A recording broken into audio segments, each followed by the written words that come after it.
Je me nomme Traoré Awa. Comme mon nom l'indique, je suis d'origine musulmane.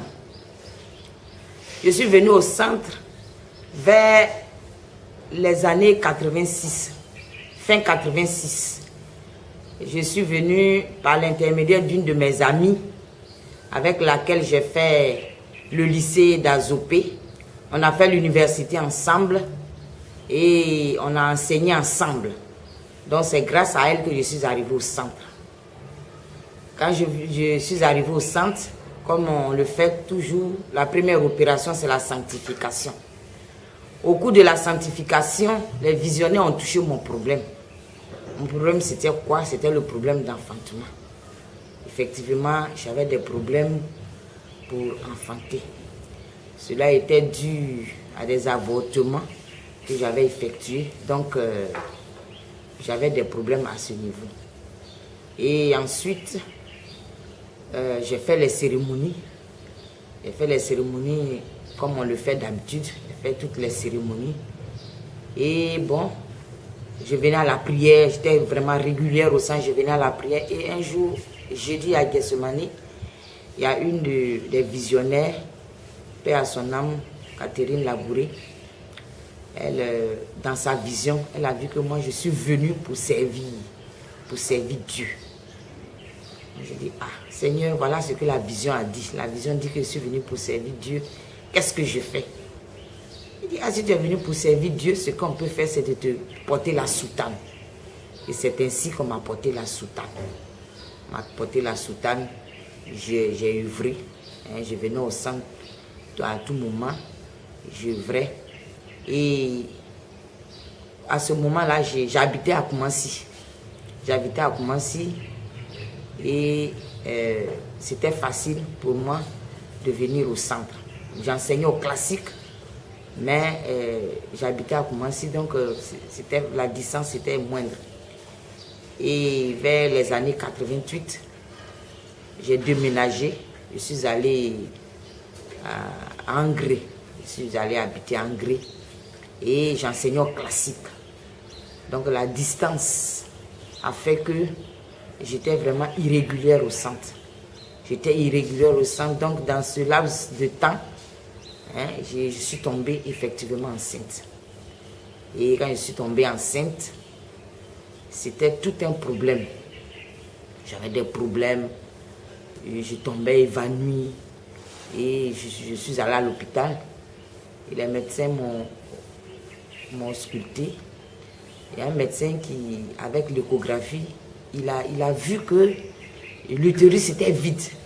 Il dit, ah, l'utérus est vide, mais il y a un fœtus. Donc il se disait que j'avais 2 utérus, alors que j'avais une grossesse extra-utérine. Le fœtus était dans mon ventre. Donc il était dans mon ventre, mais il se développait. C'était vraiment une grossesse extra-utérine. Donc il y avait vraiment des difficultés.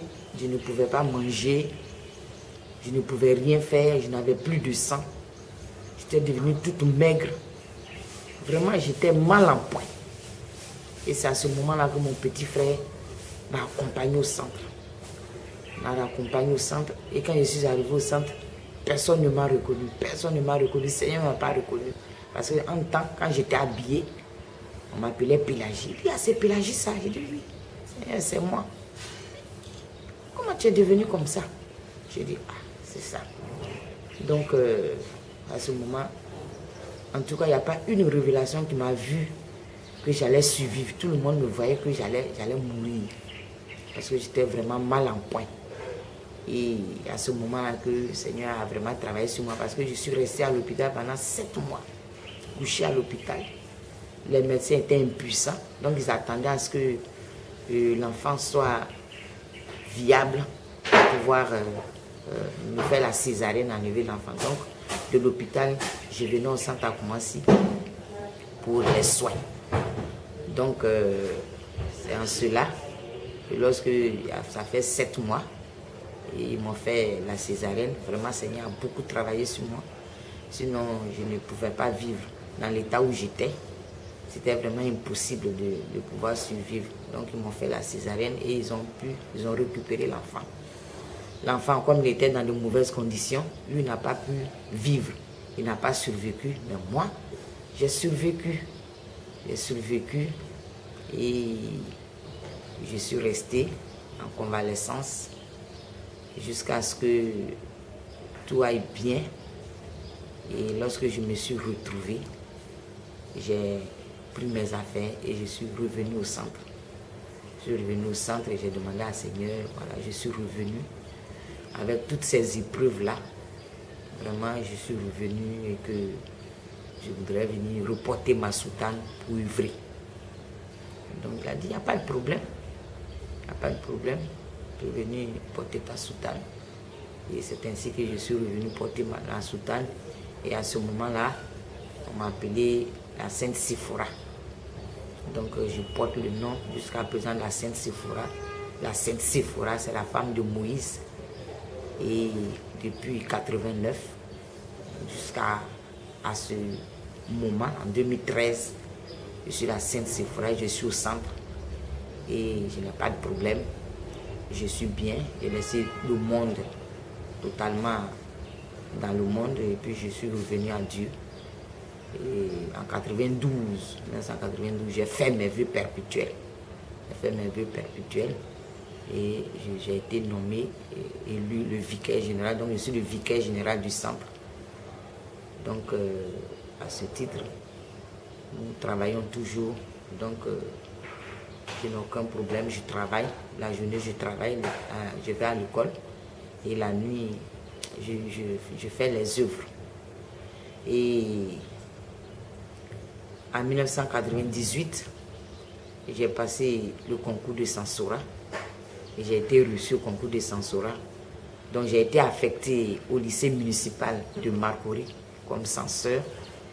Et depuis décembre 2011, je suis le proviseur du lycée municipal de Koumassi.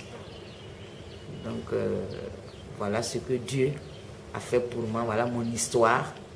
Et vraiment je voudrais rendre des actions de grâce à Dieu parce qu'il m'a sauvé, ce n'était pas évident que je puisse survivre de cette grossesse extra-utérine. Et après ça, il m'a rehaussé, le professeur. Aujourd'hui je suis proviseur et vraiment je me sens bien, je suis à l'aise, j'ai pas de problème comme le Seigneur a dit. Je suis d'origine musulmane, mais je suis tombée amoureuse du Christ et aujourd'hui je suis l'épouse du Christ et je suis sans problème, sans difficulté. Je travaille normalement pour les deux, pour le monde et pour Jésus. Et voilà donc mon histoire, pourquoi je suis arrivé au centre. C'est cette petite histoire que je voudrais vous raconter. Donc de la religion musulmane, j'ai opté pour la religion chrétienne et je suis avec Jésus. Et je lui rends bien, me rend bien. Et quand je suis revenu au centre en 89, je suis revenu au centre, la Sainte Thérèse d'Avila a fait cette révélation pour dire que si le ciel m'a donné la vie, c'est pour que je puisse venir m'occuper de leurs serviteurs. Donc pour que je puisse venir m'occuper du Seigneur. Et c'est pour cela qu'ils m'ont donné la vie. Donc à ce titre-là, je fais ce que je peux pour m'occuper de lui afin de remplir cette mission qui est noble. Donc je voulais dire merci à Seigneur, merci à tout le ciel, à tous ceux qui sont avec nous, à Saint-Michel-Archange, à tous nos saints des cieux, pour ce grand travail que le Seigneur abat pour nous. Et je voulais lui dire merci, afin que Dieu lui donne suffisamment de force et d'énergie pour pouvoir toujours nous supporter. Je vous remercie.